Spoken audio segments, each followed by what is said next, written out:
Muy buenos días a todos. Hoy es jueves, día 24 de marzo. Estamos en la semana tercera del tiempo de la Cuaresma.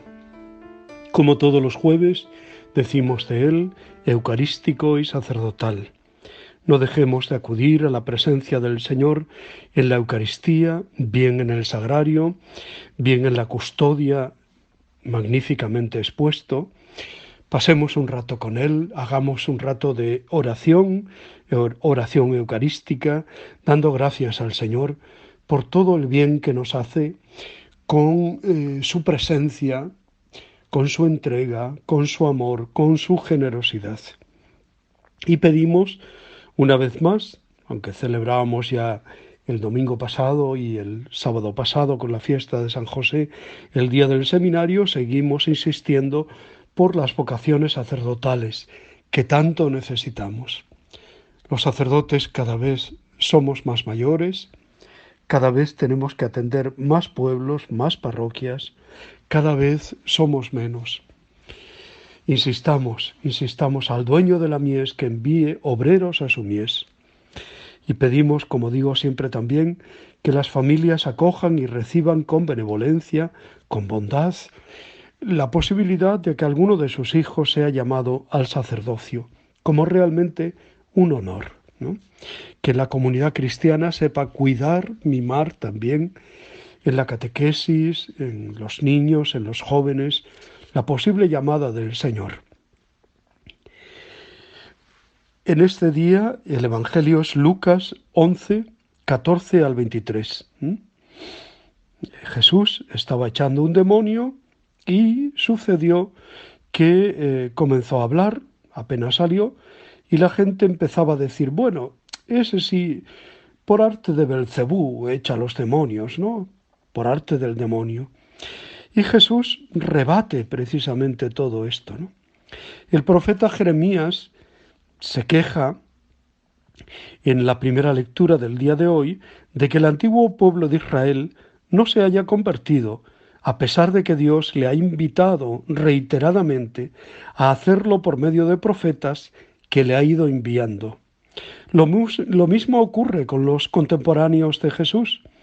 Estos no ponen en duda que Jesús realice acciones maravillosas que devuelven la salud a los enfermos y que expulse demonios, pero atribuyen esas acciones de Jesús al poder de Belcebú, lo que les excusa de dar crédito a su palabra y convertirse.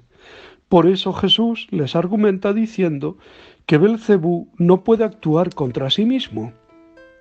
Ambas lecturas nos invitan a preguntarnos cuáles son nuestras excusas para no atender la palabra de Dios y convertirnos. Es necesario que abramos el corazón a Dios y nos preguntemos en qué hemos de cambiar nuestras actitudes para actuar de acuerdo con la voluntad de Dios, ¿no? En los milagros de Jesús, la curación de un mal físico nunca es buscada por sí misma. Es un signo externo de una realidad interior. En la curación de este mudo vemos claramente su relación con la enfermedad interior del mal, que habita también en cada uno de nosotros. Muchas veces, cuando nos sentimos tristes, cuando no soportamos a nadie o cuando no encontramos sentido a nuestra vida, en realidad son síntomas de una enfermedad espiritual, un engaño del demonio que nos confunde y nos oprime.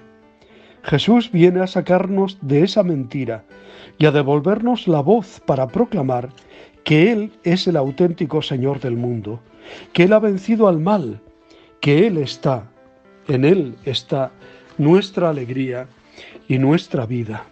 ¿Cuánto necesitamos que Jesús nos saque los demonios, nos eche fuera los demonios, ¿no? A Jesús algunos tampoco le escuchan ni le hacen caso, para no tener que prestar atención a lo que dice, que es incómodo, ¿no? La respuesta de Jesús está llena de sentido común. Un reino dividido no podrá subsistir.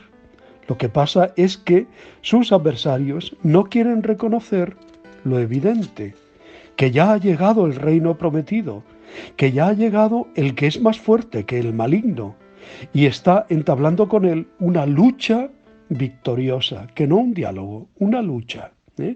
Es que si reconocen esto, tendrían que aceptar a Jesús como el Mesías de Dios y hacer caso del testimonio que está dando, ¿no? Pero no hay sinceridad, no quieren ver la luz. Jesús les acusará en otras ocasiones de pecar contra el Espíritu Santo, o sea, de pecar contra la luz que queriéndola ver, a pesar de la evidencia, pues no la rechazan, ¿no? ¿Estamos nosotros mereciendo de alguna manera esta acusación de Jesús?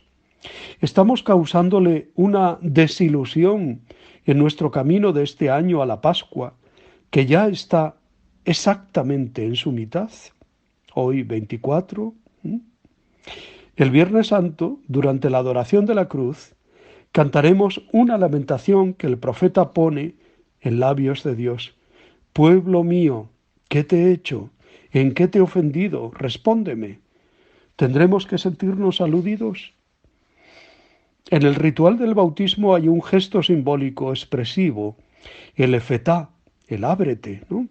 El ministro toca los labios del bautizado para que se abran y sepa hablar, y toca también sus oídos para que aprenda a escuchar. Dios se ha quejado hoy de que su pueblo no le escucha. ¿Se podría también quejar de nosotros, bautizados y creyentes, de que somos sordos? ¿De que no escuchamos lo que nos está queriendo decir en esta Cuaresma? ¿De que no prestamos suficiente atención a su palabra?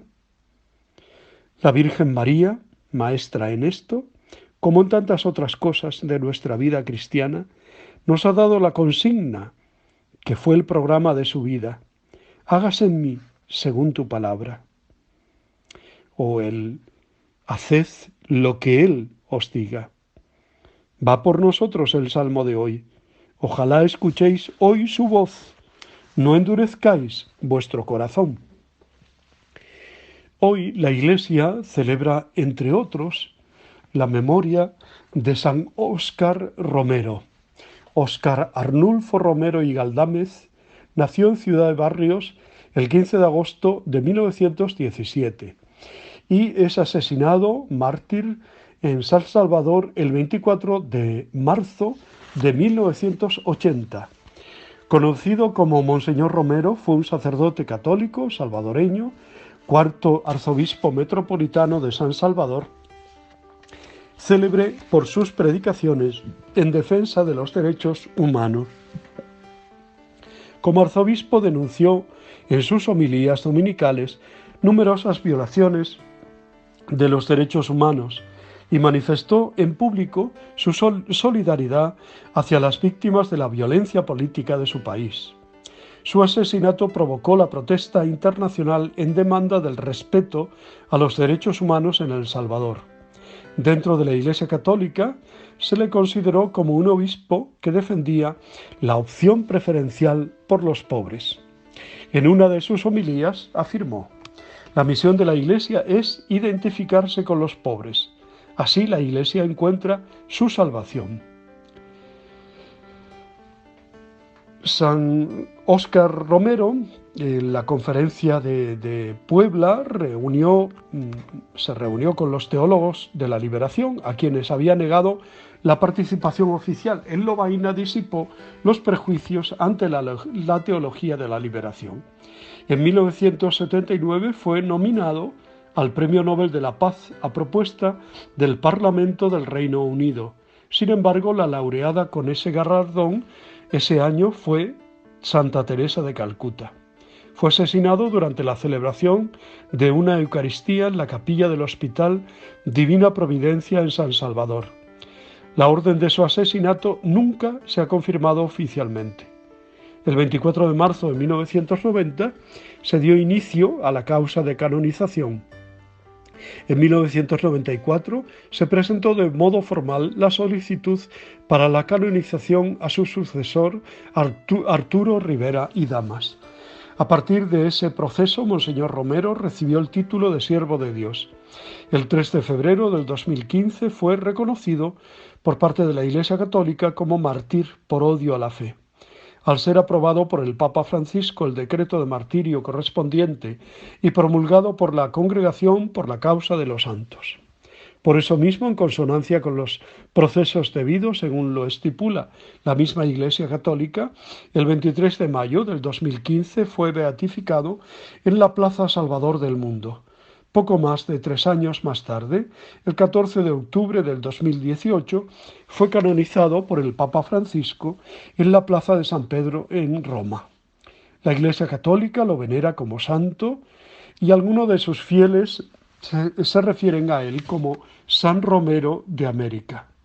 Óscar Romero goza de muchas particularidades. Se trata del primer salvadoreño en ser elevado a los altares, el primer arzobispo mártir de América, el primero en ser declarado mártir posteriormente al Concilio Vaticano II, el primer santo nativo de Centroamérica, etcétera, ¿no? Fuera de la Iglesia Católica, Romero es honrado también por otras denominaciones religiosas como la comunión anglicana, el luteranismo. En comunión con la comunión anglicana es uno de los 10 mártires del siglo XX representados en las estatuas de la Abadía de Westminster, en Londres.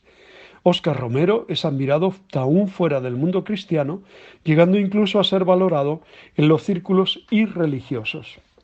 Bueno, damos gracias a Dios por la vida y por el testimonio tan precioso, tan valioso de San Óscar Romero. Nos encomendamos a su intercesión y estamos en el día anterior a hacer la consagración al Inmaculado Corazón de María. No dejemos de hacerla mañana y preparémonos también interiormente, pues teniendo el corazón limpio, acercándonos a la confesión, participando de la Eucaristía, etc.